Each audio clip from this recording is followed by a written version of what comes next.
Hey, I'm doing a bit more DIY today, and I am replacing some doorknobs with these Kwikset Smartkey doorknobs, and I want to show you how easy they are.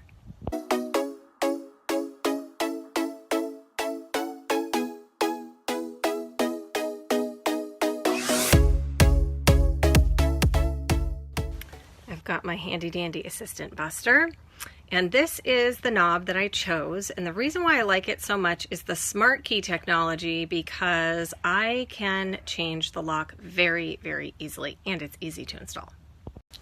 So the first thing you're going to do is obviously remove this doorknob, and then you are going to put the new one in here. Now you want to make sure that it's facing the right way for when the door closes, and so that it will. It comes with two different size screws, so you're going to leave the bigger ones and you're going to use the small one, and that is what's going to go into here, and I'll drill it in. Okay, so when you take it out, it's going to be put together like this, and these you want to twist, and then it just pulls apart, and you don't have to re-thread these screws. The next step is to put the knob on. You're going to make sure you're putting the locking side out. See how that moon is? You're going to thread it through here, press that in, and then push it through. This is what it's going to look like once it's put all the way through. And then the next thing is, see these little guys here? That's where the screws are going to thread into, and this part twists. So you're okay, so see how this has this little moon thing? Again, you're going to match that to that. You're going to press it on, then you twist this part, and it threads right onto the.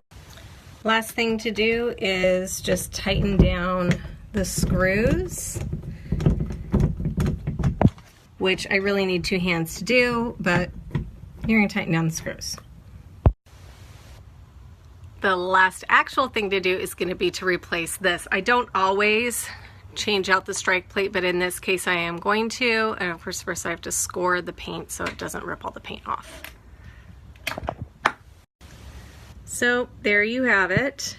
And now I've got my locking door with a little lock, and I can lock up my room. Yay!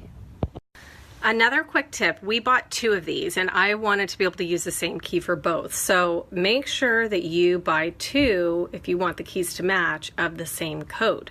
But in case you don't, you can rekey really, really easy. I'm not going to do it now, but to rekey it, they give you this little tool and you put the original key in here, then you slide this into this little slot, and then you put the new key in, and that rekeys it.